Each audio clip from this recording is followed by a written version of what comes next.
Well, I guess it was just a matter of time, but there is another puzzle box on somethinginthesea.com. This one is one that Meltzer found inside the Scarlet Sovereign, which was a building owned by Orrin Lutwidge under one of his pseudonyms that he was led to from the other puzzle box, the second one. And this one is fairly straightforward. You see this little lighting up bead here, and you click on that, and it goes away, and then another one appears. And so basically, you see where this is going. And so basically, you have to click the one that has newly appeared every single time. And if you don't, then it lights up like that, and you have to start over. So, well, this one isn't, tricky in any way. It's just kind of a difficult memory puzzle. But the way that I beat it is actually fairly simple. Take a piece of paper, writing paper like this. Don't use computer paper because computer paper is too thick. You tape it to your computer screen like that. There's two pieces so that you can't slide around. And so there you can see everything. So now basically what you do is we can see our first little bead is right there. So we mark that. Then our second one's up there. We mark that, and so on. So this isn't very complex, so at this point you'll be able to solve it yourself. So I'm just going to skip ahead to where I've unlocked it. So I've just finished the puzzle to unlock the box, and there was a little speech from Lutwidge there after I finished it, and basically what he says is that if you find yourself nearing the sea, don't be frustrated because rapture lies near. And of course Meltzer doesn't know what this means, but Lutwidge does.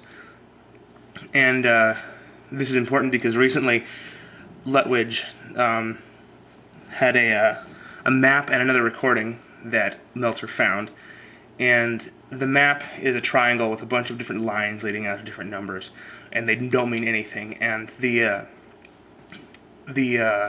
recording, which he found inside Scarlet Sovereign, basically says, decode the map to find what secret the icy triangle holds. Oh, here it's opening.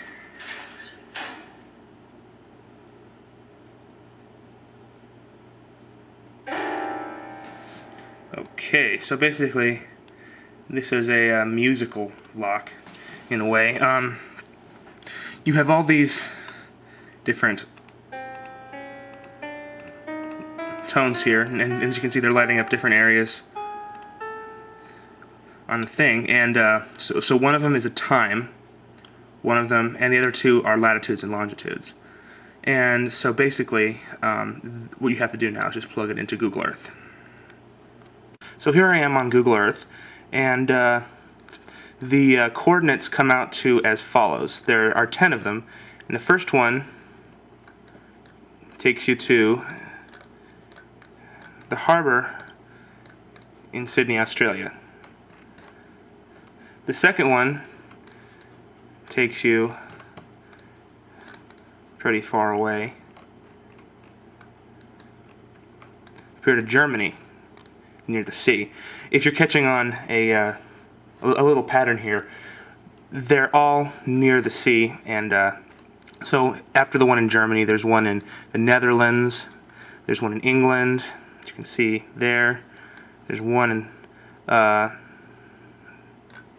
France here, there's also one over here in Italy, there's one in Spain, right there. And then on the other side of the ocean, there's one in Pennsylvania, near the river. There's one all the way over here in Washington State, near Columbia River. And one last one down south, near LA. And so these kind of just look pretty random, except if you you use them in context and by the fact that they're all near the ocean, which means that you have to go in the ocean from these places. It actually makes sense, and that's where I figured out what the secret of the icy triangle is. And I'm going to show you that right this minute. So back on Something in the Sea, we have this map here, and this is the map that Meltzer found at the Scarlet Sovereign. And as you can see, there's really not much here. It says north and south there, so we know it's a map of some kind. We have the icy triangle, as Lutwidge explains it, the recording of which I'll give you in a minute, and it has all these little lines going out, going to numbers 1 through 10, 1 being there, 10 being here. And until this most recent puzzle box came out, there would be no way to decode this. But luckily, I have actually made sense of what this is. So now I'll take you back to Google Earth to explain. So here we are in the North Atlantic, which is where the icy triangle that Lutwidge refers to is. Now I've taken the liberty of plotting the position of Rapture on this map. It's right here, and the way I found this out was through one of my friends and subscriptions named Shining Omega. You should go check out his video of how he found where Rapture is, because it's kind of too long to explain right now. But so basically, the icy triangle goes from here in Iceland, there to Greenland, and down there to Ireland, basically making something much like the Bermuda Triangle.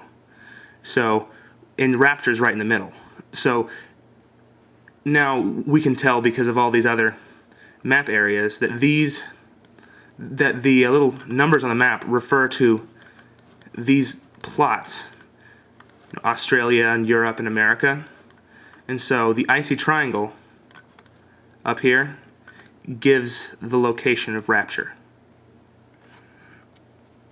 So back on something in the sea, you can see the correlations between the geographical plots and this map. Australia, number 1, is here. Here's all the European ones, and here's the ones on the American mainland. And the icy triangle being the kind of Bermuda Triangle-esque thing in the north, where Rapture is, which has already been referred to as the no-go zone for ships and planes, so that Rapture wouldn't be discovered. And even though there seems to be some sort of spatial differences, you have to remember that this is a piece of paper, so it's flat, and a globe is round. So there will be some distortion, but that is definitely what it's supposed to be. And now, because we're here, I'm going to play you that message from Lutwidge. It's here on the table. It's the blue envelope. Are never cast adrift when the lunar lady shifts and graces shorelines with her gifts. Now, let the Belman's chart reveal what the icy triangle conceals, and how its briny ventricles course and tumble, push and pull. Parse the numbers. Don't be late. The thirst of knowledge will be slaked for the seeker who awakes to seize the dawn when secrets break. This is Oren Oscar Lutwidge. Only one lost among many. So basically, he's talking about how the icy triangle, or Rapture, is where the seeker is looking for, and there's briny ventricles and whatnot. Don't really know what that means, but basically he's talking about not being late on the seaside. And if you'll remember, all these coordinates had certain times associated with them, from about 5 to about 6 or so, between those 2 hours in the morning. So obviously someone has to do something in some of these places in order to find Rapture somehow. Once again, we can't really be sure. It's kind of vague, as usual, but hopefully we can figure it out.